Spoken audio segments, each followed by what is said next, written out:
Görün tacetti başına görmedik bağırgan oldu.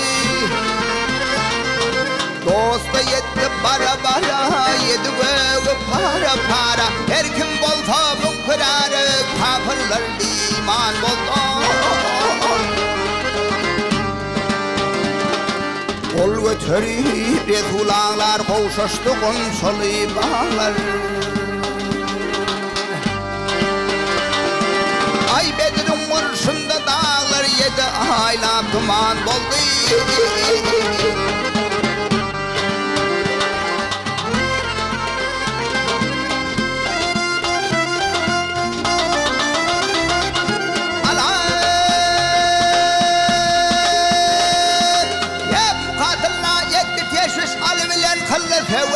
Feveş toprak demir altın gümüş kalaları veyran bollu.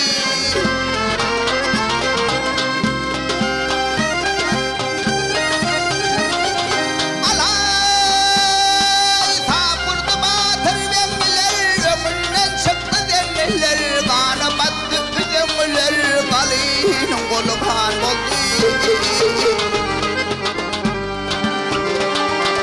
Altın mulirumuz sana çallı kılıç Hindistana. Madan şayım Türk'ü sana yedi iklime kan doldu. Gönül tac etti başına görmedik bağırgan bollu.